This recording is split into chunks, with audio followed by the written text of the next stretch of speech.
Before we get started, Talk Music Talk has a newsletter, a weekly email featuring the current week's guests, plus what past guests are up to.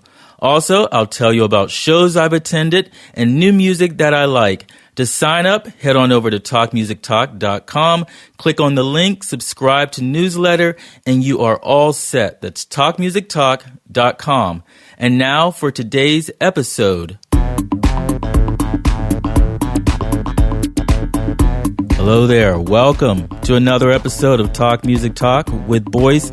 I am Boyce, and this is my podcast that you are listening to. Talk Music Talk is a weekly music interview podcast where I have long-form conversations with people who are connected to music from different genres, different backgrounds, established and emerging, singers, songwriters, music therapists, music journalists.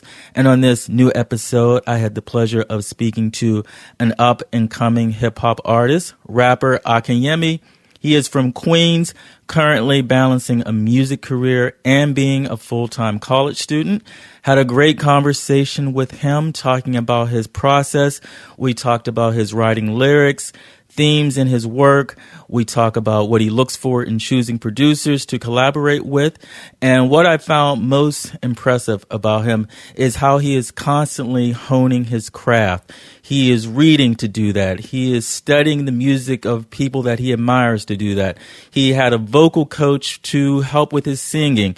And it really showed you that excellence is not something that you just stumble into. We also talk about his new EP, which is coming out later in the year. It's called Summers. And after the conversation, you will hear a new song from him called Maple. It will not be on the EP, just something to get you prepared for it later in the year. But here it is, without further ado, my conversation with Akinyemi on Talk Music Talk. Enjoy.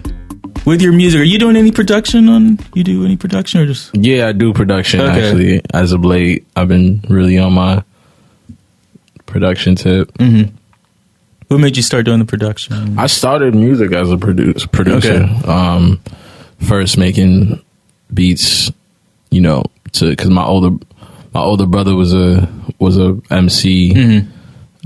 I'm gonna just say he rapped. I'm not gonna say he was an MC because he was trash. But I was 10 years old and he was 16, and I was like, "Yo, let me make beats for you because you just rapping over, Lil Wayne and Jay-Z beats, which got copyright. So let me just make something for you that's original." I mean, my beats was trash when I first started, but it was mine, you know. So I just kept doing it, and then it's kind of like me weaving out of being a producer and then wanting to add words to these beats, and then realizing that these weren't I didn't really like my own beats, and then coming back to it. So it was like a battle. Mm-hmm. What'd you start doing production on? FL Studio. Okay. And what software, hardware were you using? It was just me. It was just FL Studio on my laptop initially, and then all the MIDI stuff came years later, and like all the keyboards and all that stuff that came later. But it was just FL Studio, my laptop, and the patience. Really, and YouTube videos definitely helped a lot. How-to videos. Yeah. Did you have anyone helping you, like mentor type thing? Nah, I really learned everything by myself initially. Growing up, just like an introverted kid in my bedroom, just learning everything through YouTube. I guess YouTube is how I learned. And there was definitely some mentors online that taught me a lot. But for the most part, it was just me, myself. Okay. And do you have a preference in making your own beats or using other producers? I mean, I still feel like my beats to this day are kind of I don't necessarily. All right, so when I'm making a beat, it's like I was there from the creation of it, so I don't feel as I don't feel like I'm as shocked or as inspired as if I'm sitting down and I get played something that is finished already. Yeah. So when if I go to a producer and I sit down with him and he plays me something that he himself spent some hours on it, and I can see all the different what he meant to do from the finished product rather than from the beginning, I just appreciate it way more, and I'm very inspired already because I'm not drawn out by the duration of the creation process.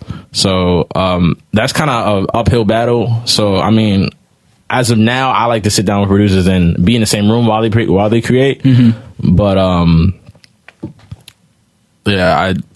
as of late, it's definitely been like me working with producers rather than me producing my own stuff. So if you're in the same room with them, are you like sort of giving them like guides of what works for you? I definitely am like really, I guess, crazy when it comes to like the meticulous aspect of the music. Like I'll walk into like a session knowing what tempo I want, knowing like I usually sing good in this key or this range, this octave. Here's some references of beats I've done in the past, like just so like they know and they're not, you know, starting from absolutely zero when they're creating, and like have a good sense of like what I would want. I definitely do not like to hinder their process. So I just say like don't create what you think I would want, create what you would want, and then I could just, you know, add what I can add to that. And a lot of producers, like, I guess, appreciate that because, like, they don't want to be micromanaged. Yeah, exactly. Everybody just, like, at the end of the day, like, I wouldn't want you to say, oh, I don't like that bar, change that bar. So I'm not going to say, like, change your beat, you know what I'm saying? And do you, like, have, like, when you're sitting there with them, are you, like, sort of working on your lyrics then, or you already have them done? It's kind of like there's a certain point where I flip the switch in the session. So it's like I sit down with a producer, we're helping making the beat until we have like some type of like form, or there's like a portion where I'm like, okay, this is it, and then I flip the switch and like I zone out into my lyricist like side of the brain. And then you won't hear from me for like 25, 30 minutes, and then I'll be like, oh, I got a song, and then like a word, and then we record it, or I'll just rap it for them live, and then I'm like, you fuck with it? Like, yeah, cool, and then we just move on from there, and then we record it. So are you writing your lyrics like by hand on your phone? Like, what are you doing in your head? It's really all types of mediums. I preferably like to do it on my laptop. Like I'm writing an essay or something like that. I like to stray away from my phone because that's like spending enough time on my phone already. But I occasionally do just go back to the pen and pad for just the vibe it brings and the absence of technology that comes with it.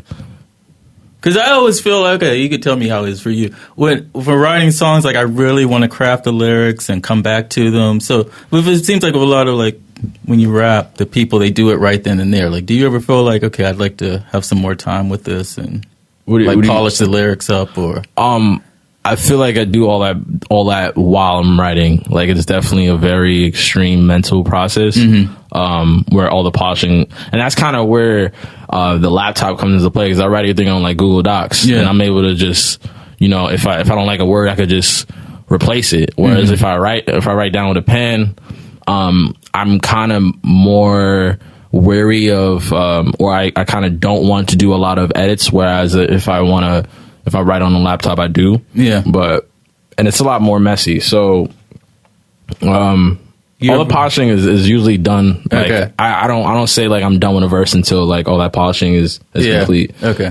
So you don't have like rapper's remorse, like later after the song's out? No, like I wish I could go back. Once like I don't really record until I'm happy with the verse. Yeah, really. And once the recording happens, I don't really release the record until like I get the perfect take, or until like that inflection is what I need, or I record those doubles. I mean, like there's no time to waste. So, yeah. Do you feel self-conscious when you like right after you finish and the producer's still there? Or do you have to be like comfortable with the producer, like to do your rhyme? Do you ever feel like uncomfortable with the producers right there and you're doing your rhyme? No, it's definitely I feel like I can, it's like a little bubble I put myself in. So it doesn't matter what space I'm in. Like I've written on a train, I've written, you know, at 30,000 feet in the air in the plane, I've written, you know, on the street. Like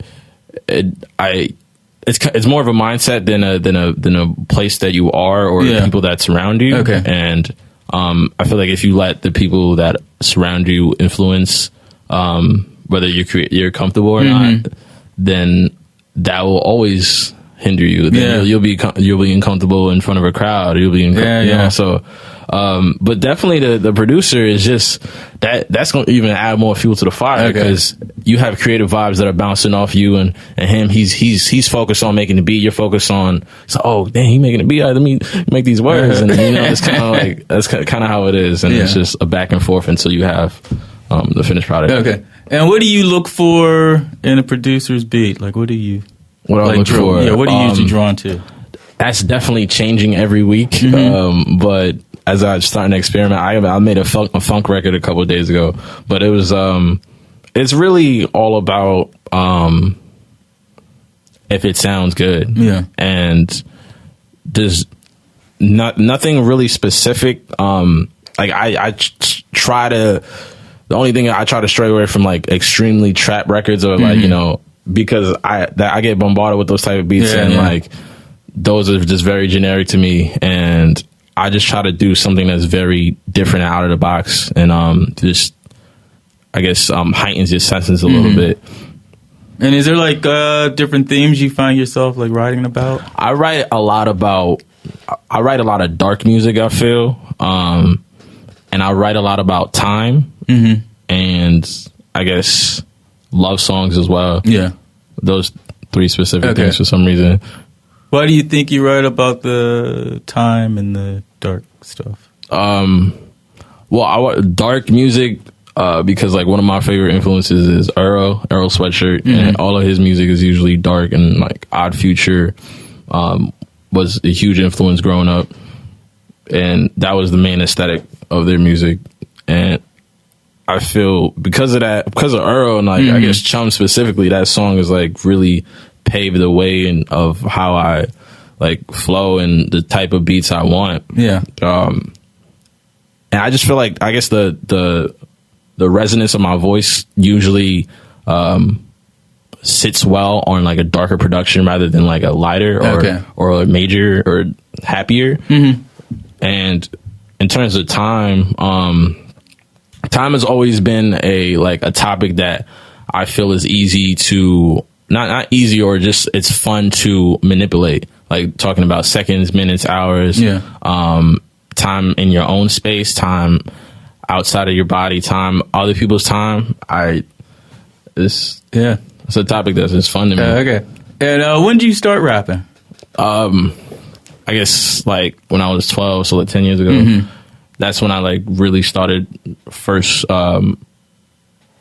writing in general, like in terms of just spoken word, before I was even like adding words to sounds. Yeah. Was there like a particular artist you were listening to when you started? I was listening to a lot of Tribe, a lot of Andre, Kanye, Lil Wayne, and I mean it wasn't other than hip hop. It also was a lot of, I guess, scene stuff. It was a lot of like Red Hot Chili Peppers, a lot of Nirvana. Those definitely paved the way. Yeah. Eminem too. Yeah. And what do you like about those artists? I like that they didn't really care, because they were kind of, especially Red Hot and Nirvana, kind of were like pioneers of the specific sound that they put out. Yeah. So they didn't really care about this sounds weird or this sounds different. Yeah, they just was like, you know, this is the sound that we're putting out, and take it or leave it. Yeah. You know, so that's kind of been a very specific mindset I've made when doing music. I was like, yo, I just want to do some. Every time I go to the studio with an engineer, I was like, yo, I never made a reggae record. Like this is let's do something. Or like I never always experimenting, always doing something different, and just. Even if you find your niche and something that's comfortable, even if it's like a hit record, like fuck it, let's just the next time let's just do something different. Yeah, and let's just experiment and keep doing it. Okay, because sometimes people feel like if I got a hit record doing this, I just got to keep repeating that to keep getting a hit record. And do you ever feel like you have that as a new artist that you have to have sort of a similar sound among the tracks that you're choosing? I think there's definitely... or you're the thread, your voice is the thread. There's definitely certain tracks that I would send out first because I know they might cater to a larger audience. Mm-hmm. But overall, I feel like when you release your project, your debut, that should have the wide range of your different experiments of your sound. So when you going back to when you start rapping, like when would you say you knew you were good?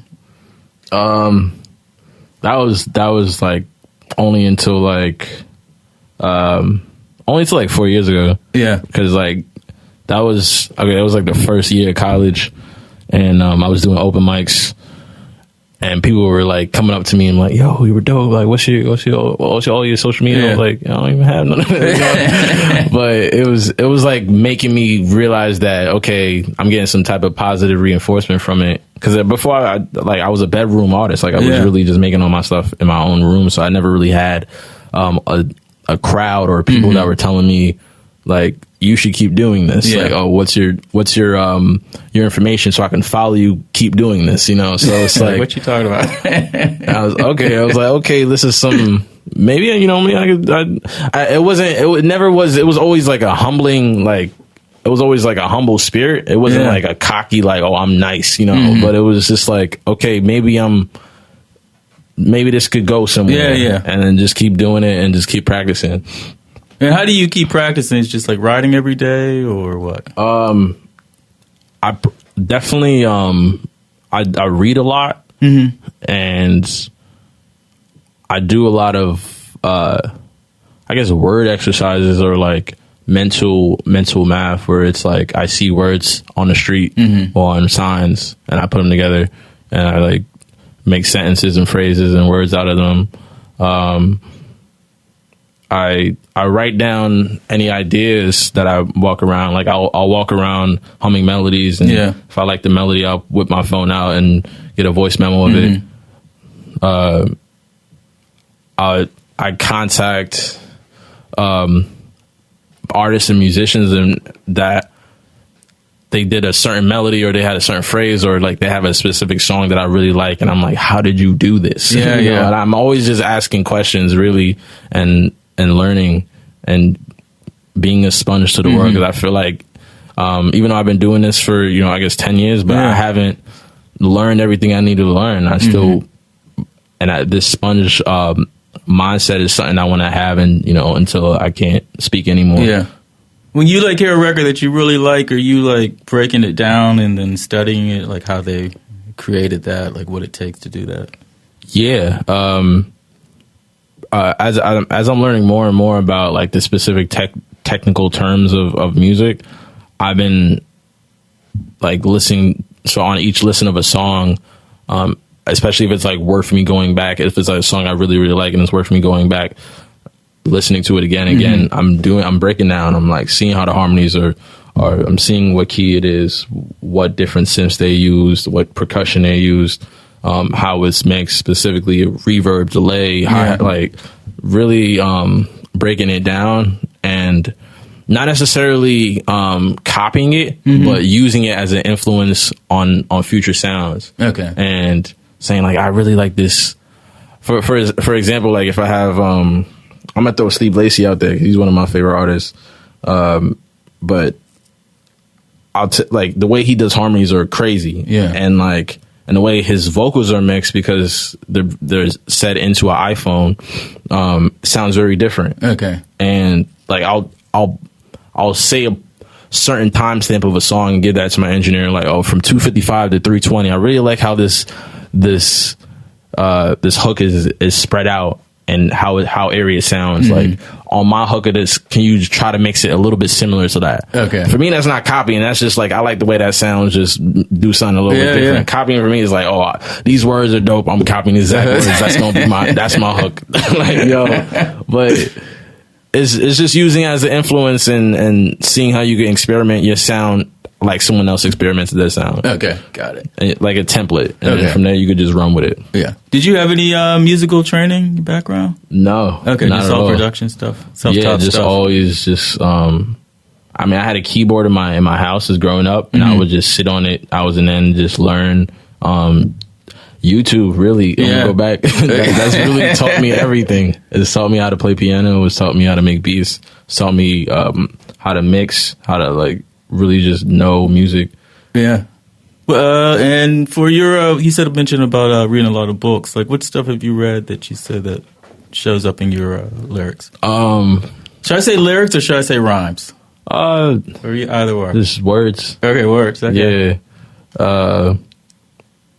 I as a kid, like I read a series of unfortunate events. That kind of really shaped a lot. What was that, Lemony Snicket? Lemony Snicket, yeah. I read all 13 books. That kind of like this dude called Count Olaf, and he was like the villain, and he would always just perform treacherous acts on kids that lived in this orphanage home. And the way he said words and the way like he formed his sentences were just like unlike anything I've ever said seen before. And that kind of just made me think outside my box of the way I can the different ways you could say something to someone and the different ways you could formulate the same exact phrase. And I was young. I was only like, I guess 11. I think it was like from 11 to like 15. I was reading all of them, and that kind of just made me want to just find more words. And I do a lot of like rhyme zone or what rhymes with what, or reading thesauruses and dictionaries just to find more words I could use at my disposal. Okay. And you are in school now, right? Yeah. Okay. I'm about to, it's my last year at Queens College. I'm about to graduate with a computer science degree. Congrats, man. Yeah, how's that been? That's like a whole nother, I guess it's like Hannah Montana. It's like a whole nother switch from music to computer science and coding and Java and all that. It's hard. First, it's really extremely difficult to balance both. I mean, I make sure to just do all my schoolwork and all of that stuff before I get involved into the creative zone. Like, one, because I just want to have the schoolwork done, and two, because when I get into the zone of creating music, I don't want to have to worry about the things that I have to do. I still got a paper. Or project. Code this application, or debug something. Or it's definitely it's hard, but I mean you're doing almost done. You did it. Yeah, pretty much. What is it about computer science you like?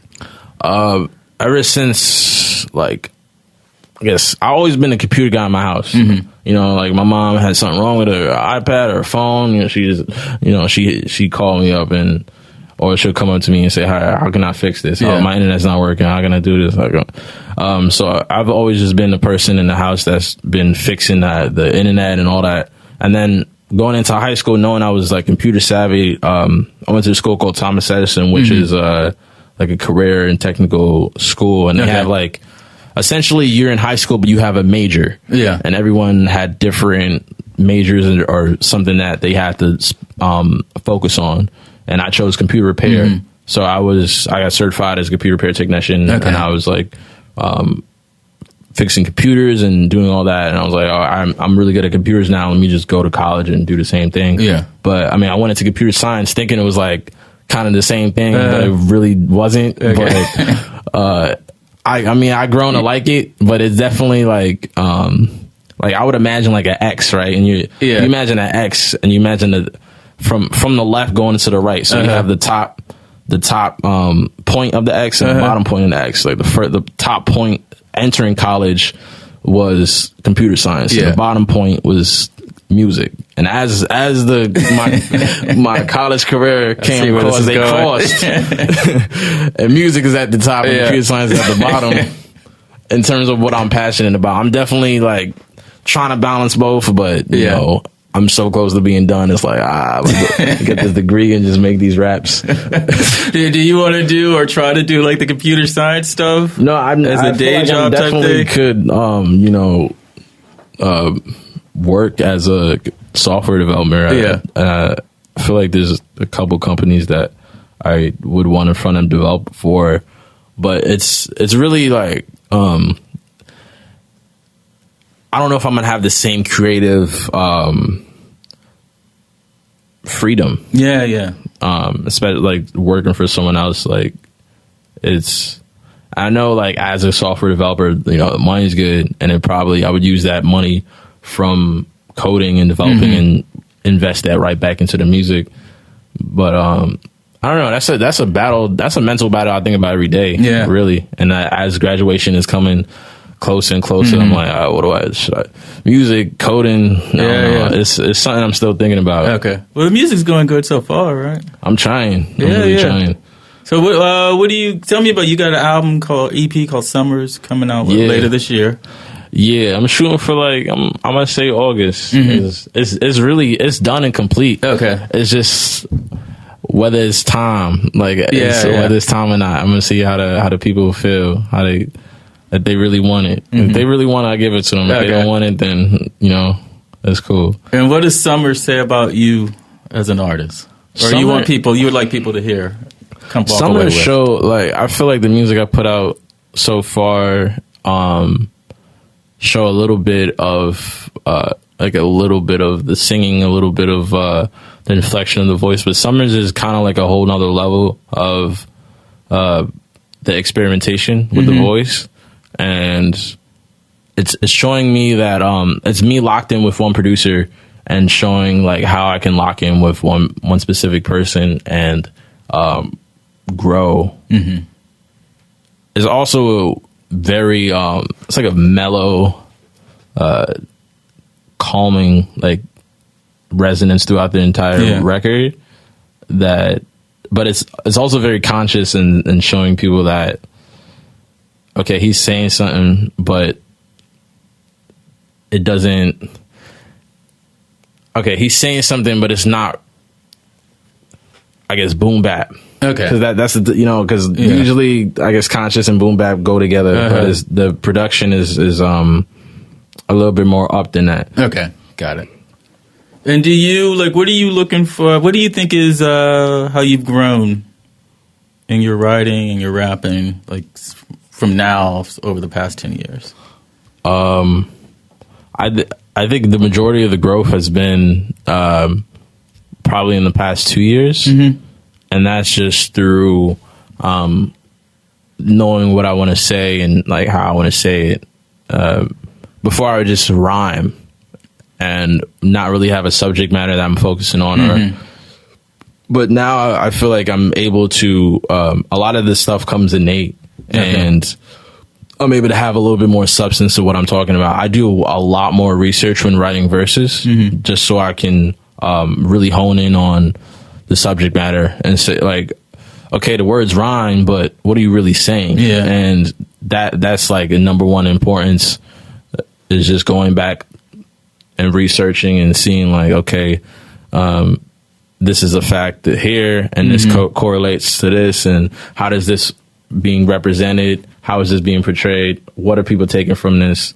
And throughout, I feel with writing, I've been more keen on feedback from people and being more open to just playing stuff for people and saying, what do you think about this? What is this? Because I'm not the consumer. I'm the person that's making it. I don't really have that initial first listen and seeing what it sounds like. So tell me what it sounds like. Do you like it? Do you don't like it? And I really wasn't doing that before. I guess I was a little bit just in my own space. Yeah. Was there anything in common that people were saying that you might need to fix? Well, you had the people that are like, yeah, it sounds good, man. Yeah, keep doing it. And then that don't really give you a lot. Which is not helpful. You get the people that you want in your circle that are saying, that's cool, but you know that one hi-hat at 2 minutes, you should take that out. Like the people that are super technical with it. You have the people saying, it's cool, but it needs something. You have people that saying it's perfect. You have everyone saying something different, and that's why I like feedback so much, because it's usually not something specific or something similar. They all say something different, and they all take something different from the music, and that just proves to me that you don't make music for everybody. You know, you make music for a specific, not really for a specific niche, but you have, as you make music for yourself, a specific niche of people will gravitate towards your music. Like, I'm assuming future fans won't, really like my music like that. But the people like Akinyemi are going to be like a certain niche of people, and I'm going to have to reach out to them and like really hone in on them. And like, if you don't like it, cool. But if you like it, awesome. Let's see how we could build this relationship even more. Let's see how I can show you that you're important, and like, I need you in order to keep going up. Okay. And for your singing, did you ever were you a comfort level in your singing and the rapping? For the singing, I actually had a vocal coach for a little bit. So her name is Nicole, and she's great. So she had this class in my college called vocal pedagogy, which is like she has to take a student and teach them how to sing a certain like piece, and like they present it at the end of the semester. So I sang this piece called Ocesate di Pergami, which is like an Italian like an Italian opera or something like that. And imagine me singing an Italian opera is crazy. But that taught me a lot about my voice, and that taught me I learned keys, I learned vocal warm-ups, I learned how to like position, I learned how the diaphragm works, and that elevated my music 10 times, because I got way more comfortable with singing, and I was able to sit down with producers and say like, oh, let's do this key, let's try this octave or things like that. But yeah, singing for me is much harder than rapping. And songwriting, like even it takes a lot of less words, and because of that, each word has to be a little bit more powerful and mean a little bit more, and it's more melodic than it is spoken. So nice, dude. So what do you hope the year looks like? What do I think the year? What are you hoping for this year to happen? I mean, the year almost over, but still got like 5 months. I hope to put this album out. I hope to release all these subsequent videos that come with it, and I hope that people take it for what it is and question it, dissect it, wonder what it means, ask their friends, tell their friends about it. I just hope it just reaches as many people as it needs to reach, and people not only listen to it, but they connect to it, and like it does something for them. Whether it's like they hear a certain song and it caused them to like have a certain experience that they wouldn't otherwise have. Because hearing about those things are probably the number one reason why I make music. Or somebody's like, oh, I heard a song of yours and it really touched me, or something like that. That's like the number one thing. Just doing it for the people and seeing them reflect. Yeah, nice, dude. That sounds like a good ending to me. Good. What's the best place for people to check you out online? So Akinyemi is everything. It's AKINYEMINYC, and also on SoundCloud and Spotify is Akinyemi. So that's AKINYEMI on everything, on Spotify, iTunes, all that. Great, nice, man. I like you, man, and I wish the best for you. You got your head on the right place. Bless, man. Sure. Thank you. So what they be saying, oh, that they ain't saying shit to a nigga who was on them. I shouldn't know what they be saying. What they be saying, oh, that they ain't saying shit to a nigga who was on them. I shouldn't know what they be saying. They be saying, I've been living alone up in my own world now. Snow keep falling, I ain't never fall down. But if they do, gon' pick it back up. Cause I ain't never need a world that lack love. Feeling this poem up in the background. I ain't even grown, gon' hit a past sound. If I leave, I ain't never back up. Flying through the sea that precedes that bus. So what they be saying? Know that they hiding by keyboards and faking personas and tasting the sodas. You know the Ebola was back in this villain. Yeah, homie, you holding this acronym, chilling you what it was. So what they be saying? Know that they ain't saying shit to a nigga who's all in the passion and wish to the end and then calling out past the occasion. Dividing the moments is accurate, waiting to modern and potent and abstinent statements. Yeah, what it was. Homies, they asking the questions. I reckon I molded an active reflection to find the involvement. This accurate message is short for rejection. It's happening next to you, what it does. I just been seeing the mountains of movements that homies are making. I scout the improvement, the obvious taking the positive groove. It's eluding the moments I'm having, but what it was. Think I might do that. What it was. Never was nothing, I'm fleeing the moments. Begin with your cousin and lead to the ocean and handing your hunting. I'm filling your cup with more than assumptions. It never was nothing, I'm calling your card and I know that you're bluffing. To see what they saying is more than a function. I feed and imagine, I'm all in your oven. I'm living alone up in my own world. Now snow keep falling, I ain't never fall down. But if they do, gon' pick it back up. So I ain't never need a world that lack love. Feeling this poem up in the background. I ain't even grown, gon' hit past the sound. But if I leave, I ain't never back up. Flying through the sea that precedes that bus. So what they be saying? So what they be saying? So what they be saying? Know that my nigga named Danny producer. These kicks they be coming in crazy and stupid. I know that your parents ain't proud of you. What a dub.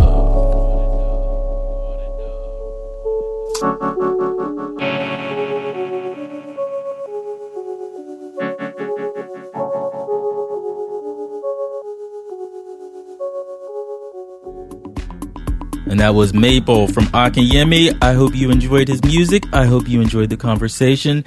As he mentioned, he is on social media everywhere. He's on Spotify. He's on SoundCloud. I will put the links in the show notes for you so you can check out everything that he does. I am online in several places, several ways. TalkMusicTalk.com for more podcast information, and also you can stream every single episode of the show there.